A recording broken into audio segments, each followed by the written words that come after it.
Welcome to the Liverpool Community Podcast. I'm your host, Chase Johnson Lynch, and I sounded very much like I was from the PBS program right there.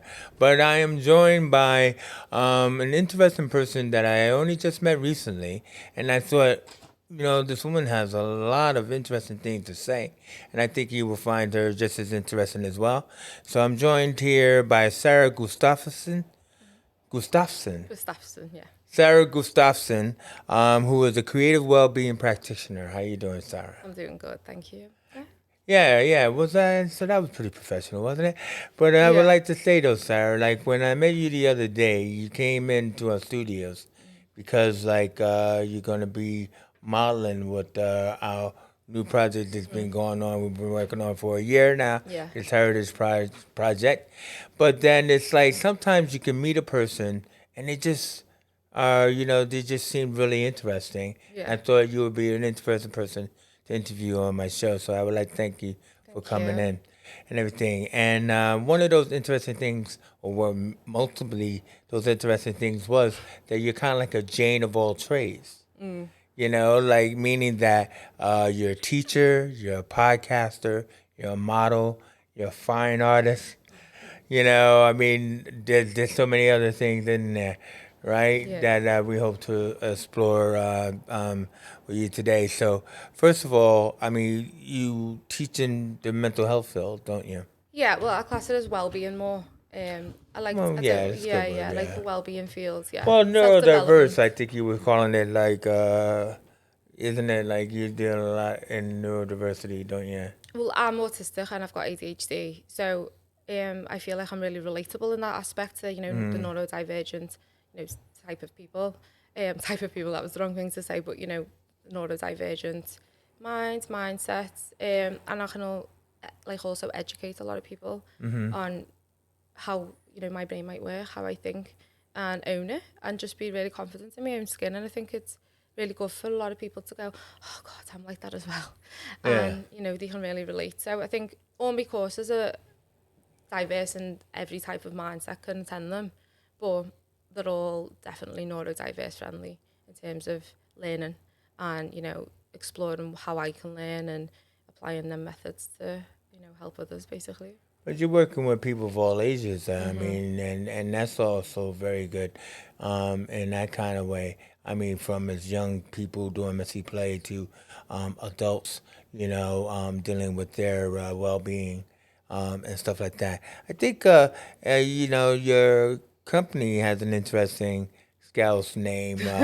Are you artistic? You artistic. You're artistic. Yeah. See, look at me. That was me trying to do Scouts.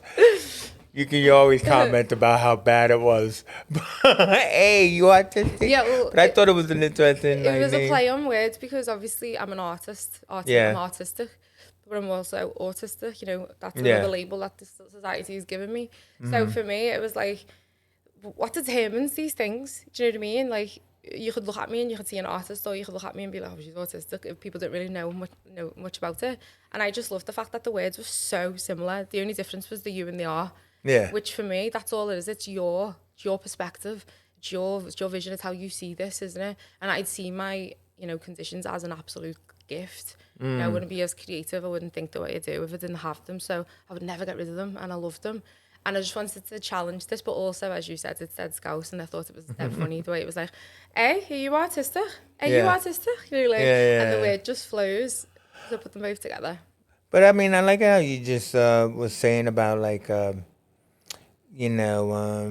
there's so many different aspects to it, because what it is that we're living now in a world, where they're saying they discovered the autistic spectrum, or they're labeling it as the autistic spectrum, but they're discovering that so many people, are in some way, shape, or form facing autism. Whereas maybe 5, 10 years ago, felt like it was a dirty word or something like that.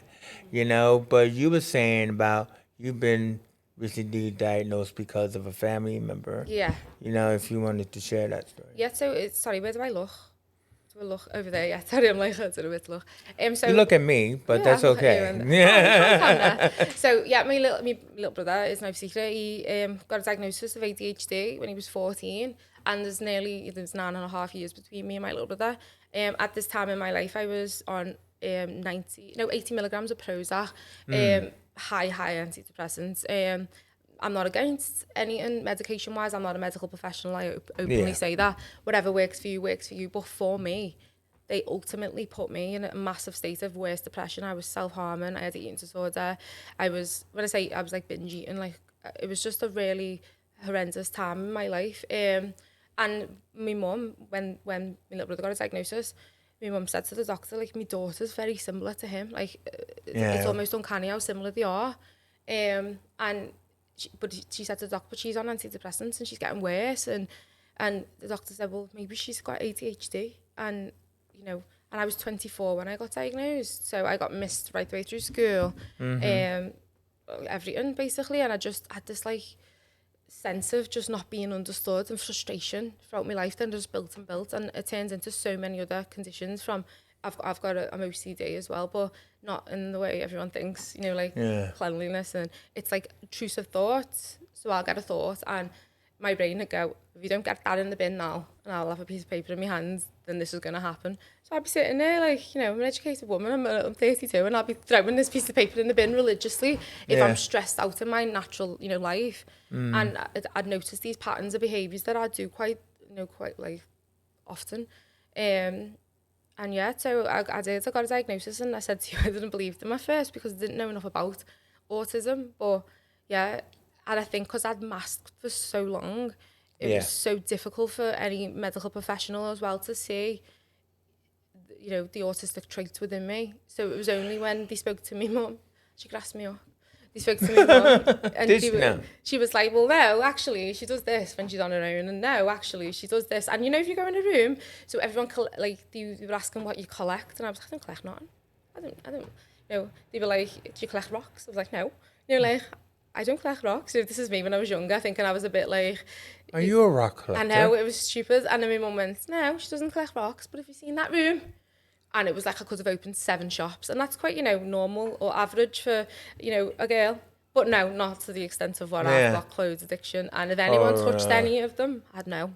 And I'd know where they was, and I'd know at all times. And I wouldn't wear it, but it was mine. And my brain was like, ah! And I was obsessed. Well, I mean, believe it or not, I mean, shopaholicism or whatever is on the spectrum and stuff like that. But, I mean, you used an interesting word because of masking. And it seems like, you know, and I hate to say it's like just like for girls, but it seems to happen to a lot of young women that end up masking, you know, and you, as, you know, one who's a well-being practitioner, what's your experience of that? Do you think a lot of more young girls mask than young boys, or? I don't know why this happens. Obviously, you can come to your own like conclusions from your own experiences. I'm just asking, I mean, so I could say, yeah, we struggle to do it more because my little brother gets away with murder, because that's my life experience. Couldn't I? I could say that. But ultimately, yeah, I do see this a lot. I don't know if it's because a lot of females can express themselves in or mask it a lot, where they adapt roles, you know, if they're in, you know, they've got to hold themselves together in this type of way, or I don't know 100% why it is, but I have found this myself exhausting, and I do this so often. Yeah. It's almost like it's you. It's not like a fake you. It is you. This is me. But it's almost like you've got like about 7 yous in the wardrobe, and you have to decide what you're putting on that day. Wow, I mean, That's a clever way of looking at it. Yeah. When I was training to be a teacher, I remember one of the teachers in there, I don't think they're there no more. I won't say the names or nothing, but I remember they were quite not very fair, I'd say, in the staff room, and they were meant to be like the head of this place, and they were going like this behind me, like talking, and I didn't know what they were saying. And I'm like in my own world, and they're like, "Are you cold, Sarah?" I'm like, "Oh no, I'm fine. I'm nice temperature, thank you." No, being like, they were asking me, am I cold? So in my... Why? Because you was wearing clothes? In my logical mind, I just took it logical, like very blunt, straightforward. No, I'm not cold. But they were like asking me, basically to take me hat off and stuff because it was against like college policy, but they weren't saying that. And I'd had that on a few days, and they were like, "You're gonna have to take your hat off." And I was like, "You never told me to take it off yesterday." My wardrobe broke, so whatever I decided to like be that person that day to cope in that environment, they took it off me. And you should have seen, this was like when I was like 25. You should have seen the meltdown I had over that. Wow. And I didn't understand it properly until I got in touch with, people that knew about it a lot, and they explained it. Because I was like, why am I so stupid? Like, why should I just took it off? Like, but they actually interfered with that masking situation in that minute, and it was unbearable. No, I know. I mean, it's like I often talk about my son's autism and Asperger's, and where, and this whole like when it's like a click. You like, once you dial up to 11 and everything, and he just can't stop himself. Yeah. And like, did you ever like feel like you needed a timeout and stuff like that? I think you mentioned that Yeah, when you were in a definitely. caravan situation, but in that situation in the school where they messed with your order, I mean, like, what do you? I mean, because it's a good way of recommending to others, like, what happens when someone turns up the dial. You know what I mean? It's all about recognizing yourself a lot along the way, massively. So for me, I'm so mindful. I have to check in with myself so often, and that's what a lot of my courses are based upon.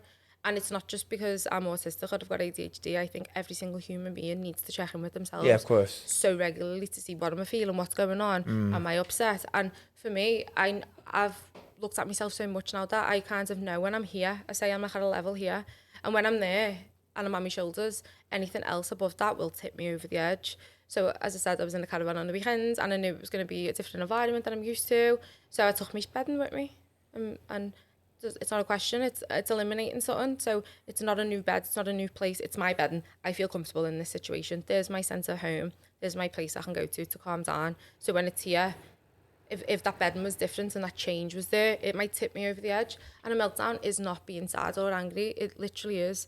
Your brain snaps in a million pieces, and it's so painful. Like, it's actually physically painful. Like, I feel like my body's on fire when it happens. I feel like someone's like almost squashing me and like throwing me away at the same time. I can't describe it. It's like pressure, and it's painful, and it's like, I feel like prevention of them times for yourself is vital, no matter how big or small they are. Whether it's I need 5 minutes to go and sit in the car, or I'm taking my bedding with me on holiday, or I've got so many tips. But what was great is that you've talked about Yeah. it with your mate. Yeah. And like she knew. So it wasn't like, like, oh, okay, people are gonna think I'm weird because I'm doing something. You had the support of your mate who knew that she needs this bedding. That's it. That's it.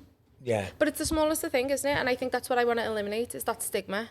It's the whole, Communication is key. yeah, this is weird, this is not, this is not. No matter if you're neurodiverse or neurotypical, we've all got our ways. We've all got our things that we like. We've all got things that make us feel comfortable, that make us feel uncomfortable. And for me, it's just about, seeing them and acknowledging them and honouring them and having the confidence to speak them. So no matter who you are, if there's something that's going to make you feel better, that's not hurting no one, and it's small or minute, why wouldn't you execute that to please anyone else? Therefore, you're not loving you. Yeah, of course. It's all about self-love and True. And self-esteem.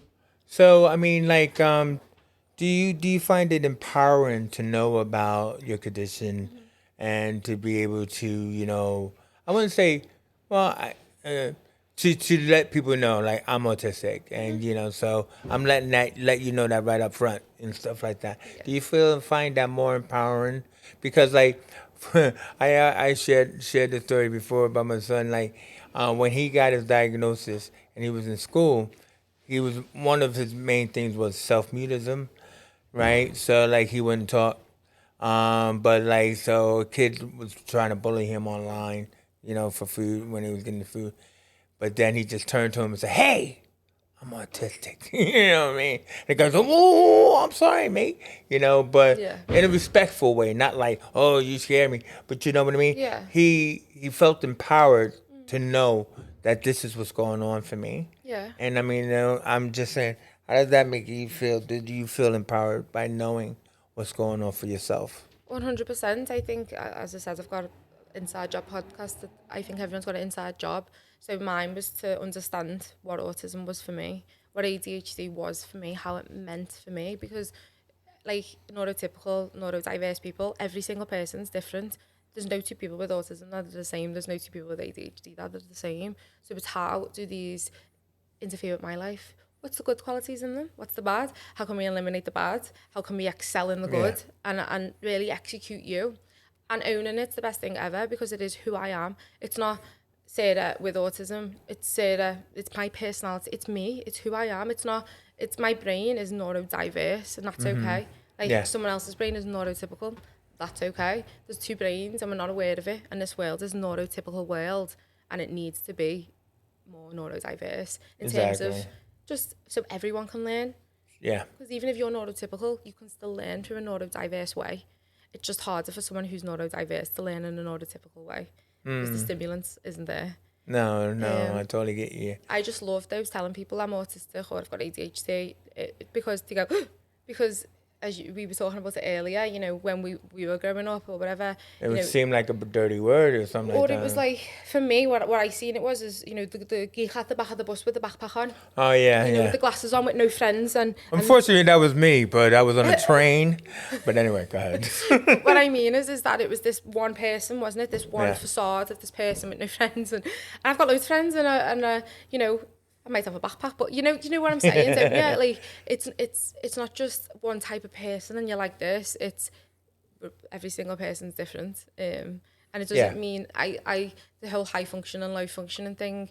Obviously, sometimes it's evident that someone can function in this world higher than somebody else, but it doesn't mean that there's less autism or more autism in there. It's just a different way of expressing themselves as an individual, like everybody else.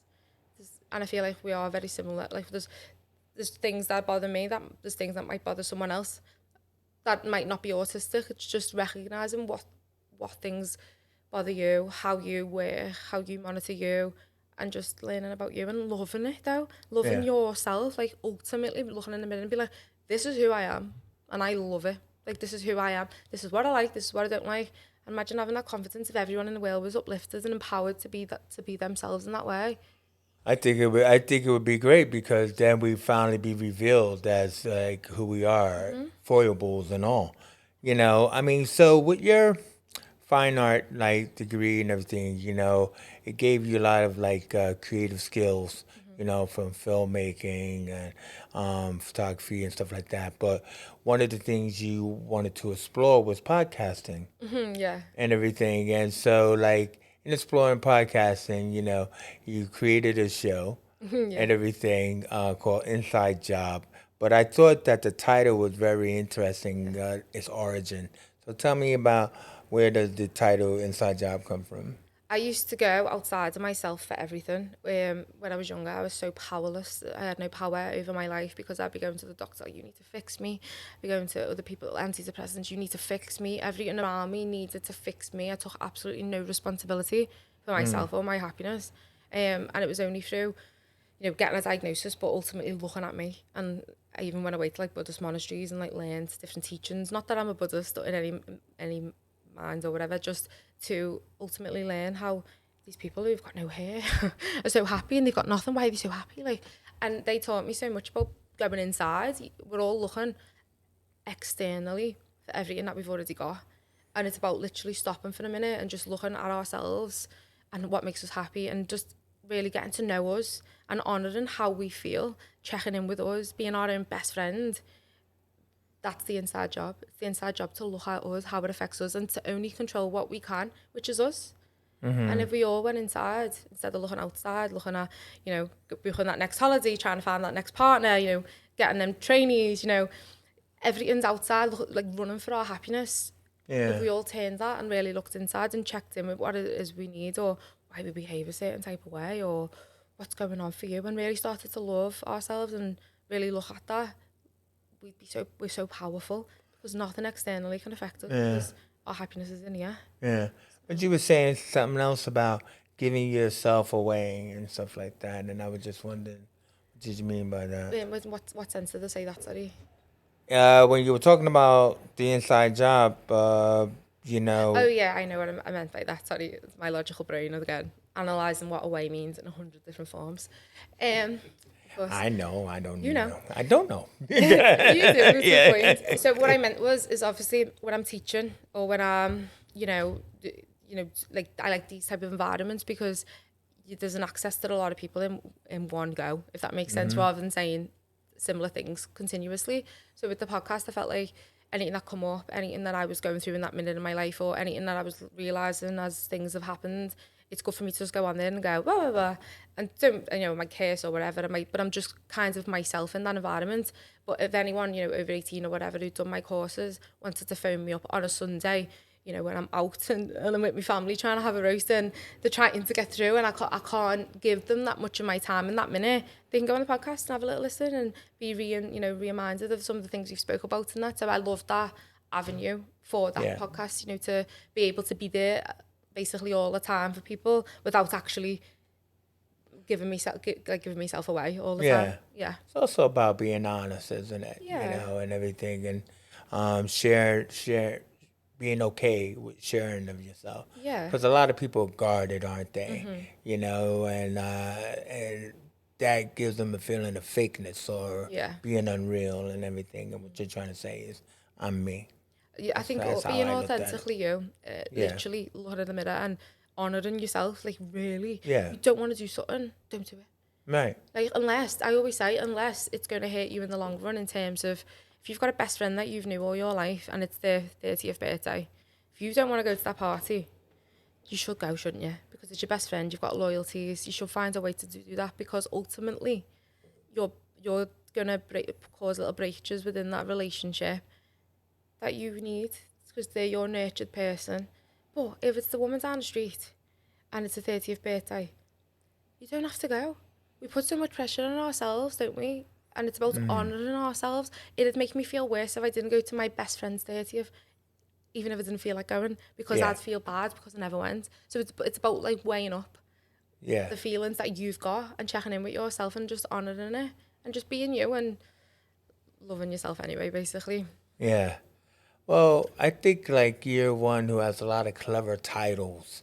It's like you like to put a stamp on different things you do. So like you got like things like the alchemist mindset or the macho mind magic. Or is it macho man magic or macho mind magic? Macho man magic. Macho man magic. I mean, and this course, you're writing a course now called Spectrum Planet. So I mean, like, where did these titles come from, or did I think they're just clever, but I do love science. I'm into quantum physics, me, and I love, how the universe can work in certain ways. It's almost magical. And I do really like apply different things to my life. I'm quite spiritual. I wouldn't say I'm more scientific with it though. I like to have explanations. It's almost the autistic brain, isn't it? Like the black and white, scenario. But I Yeah. think it's magical in a sense. So alchemy is turning every single metal into gold, isn't it?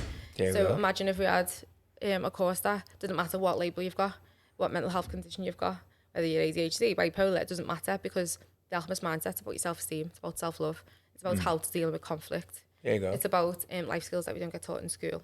It's about how to be mindful of who we're letting in and who we're letting people rent space in our head, who we're going to eliminate. About ultimately taking power though. Stop blaming that bus driver who spoke to you bad all day for ruining your day. You're letting him, that's your responsibility. So that's what the alchemist mindset's about basically going inside again and having one mass course that can, no matter what label you've got, if you can make yourself feel, worth it, if you can make your self-esteem rise, if you can really love yourself and have confidence, you'll smash it. You'll smash anything in this world, anything. And I believe that with all my heart. So that's the medicine for that mass, I wouldn't say problem, but, Yeah. epidemic type of thing. Yeah. And the Macho Man Magic is basically, it's specific parts of the courses that I already teach, but it's allocated space because obviously it's massively needed now for our men, isn't it? It's 1 in 4, isn't it? Men now in this country kill themselves, don't they? So I wanted to allocate that safe space for them and give them, that bit of a priority with that course that they need Yeah. And sometimes it's more macho to go in and more macho to be able to talk to someone, and it's more macho to go, I'm feeling this way, rather than to keep it in. Do they find it easier to deal with you as their teacher, or? I've had it obviously mixed, but for me, mental health's got no gender, it's got no, sex, it's got no age limit. It doesn't see anything. Mental health, you could be 16 and you could be through, being through so much in your life that you've got so much resilience and experience to share with somebody who might be going through something in a similar situation, or you could be 65 and not really gone through anything. So your mental health's been quite, healthy. And so I always think it's got no age, or so every single person with a story and with an experience, because I've had a really, really hard time growing up, can help somebody else by sharing that. Yeah. So I think once they hear me and how I speak and, learn the structure of the course and that, it's fine. Yeah. So do you have anything coming up now and stuff like that? You talked about a project you are looking to put together, kind of like a secret project, but you still say name it. It's not out there yet, but it is in the process of being written. It is called Momentum, and it is a neuro-diverse recruitment program that I'm working with. I don't know if I haven't spoken to her prior, so I don't want to mention her name. Yeah. With a lady who's like really professional business lady, and she's amazing. And this is going to be about educating people on how to recruit people who are obviously neurodiverse, because there's not enough opportunities for people, and environments aren't created for people to excel. And I think this is something I'm really passionate about, so I've got that coming up. Yeah. I just think that's pretty interesting, because it's the factor of taking note of their neurodiversion when it comes to looking for jobs, because then, the questions or the essential skills are different. Do you know what I mean? Because of what they people who have different versions of neurodiversity, can probably accomplish different things. But now that we know what they are, it's like, oh, well, maybe I can ask questions along to those lines and stuff like that. For me, it's about creating an environment that's equal for everyone to excel. Exactly, yeah. And I know from being neurodivergent myself and and not being diagnosed, how difficult it was for me looking back in these environments, going for an interview, and sweat would be pouring off me, and I'd say the wrong thing, and I'd get myself all worked up, and I hadn't slept the night before, and if there was small things that happened within that environment, my life would have been so much easier, and it would have been just fair, basically, for me to be able to excel and show what I was good at. So I think, that's what this course aims to do. Well, even though we're coming to the end of the podcast, I think I would be remiss in not mentioning a discovery that my man Phil discovered more than I did. Where your last name of Gustafson. Turns out that you got a famous uncle. Everything. You mind telling us who that famous uncle is? Yeah. I feel like a bragger. No, Johnny goes. Why are you bragging? You're not bragging. You just, I got it. Well, my uncle is. He's got a famous niece, though. Let's just put that okay. Let's just tell that. Johnny Gustafson, the big three, Roxy Music bass player. Liverpool, yeah, he's like a Liverpool legend, isn't he, really? Yeah, but he was also up there with the Beatles, wasn't he, Phil? Yeah, the big three were, Yeah, they were all friends, yeah. Yeah. I've got a picture. Would you have Paul at your house once? No, I didn't. So it's more my dad that knew him more, I didn't know him massively, if I'm honest. I just figured you're a kid on the floor, and then there's John Lennon and Paul McCartney It'd be more in my the dad living room that remembers or knows more than me. As I said, I don't really. I do know one story though. He sold his leather jacket to John Lennon for a £5. Which I just think is amazing. Isn't that just amazing? That my great uncle, sold his jacket to John Lennon for a £5. I just think that's boss. You really needed that bad, yeah, all right. And it was for £5 as well. How funny is that in this day? I think that's very funny. We're not obviously talking about back in the day and everything like that. But yeah, man, no, that's funny. No, I just think it's really interesting, only because, would you say you're a Liverpool girl? Yeah, I would, yeah. I'd say so, obviously, they're all kind of people who probably tied because their boys were very strongly Liverpool lads and stuff like that. So, you're going to run into somebody who knows somebody, aren't you? I just find it fascinating in terms of, creativity. in it as well. Like, obviously, he wrote so many songs, and he was amazing, artist in his own right. And I feel like, even though I'm not musical, as such musical, I'm more, painting, drawing, that type of Yeah. artist. I excel and run with that 100 million miles an hour because it's who I am at my core. And I love that's who he was at his core and in his soul. Yeah. And I Yeah. love that relatability factor of, like, whatever ounce of creativity you've got, like, run with it. And don't let anyone tell you that you're not going to make it, or don't let anyone True. tell you anything. I remember one time in Universal College, the teacher, one of my friends saying to me, "Oh, what are you going to be, Sarah? You're not specialising in nothing. You're not doing fashion. You're not doing graphic design. What are you going to be?" And I remember just the teacher coming behind me and just putting his hands on my shoulder and went, "She's going to be an artist." And Yeah. that was it. Boom.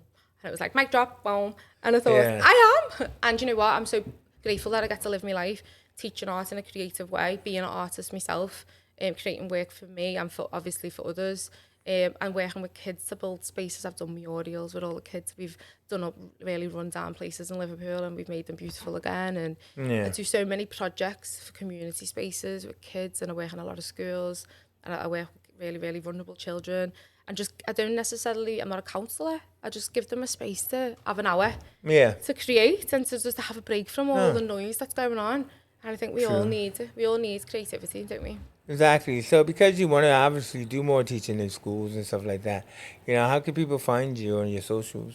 So I'm on Instagram at a.ur.tistic, TISTIC.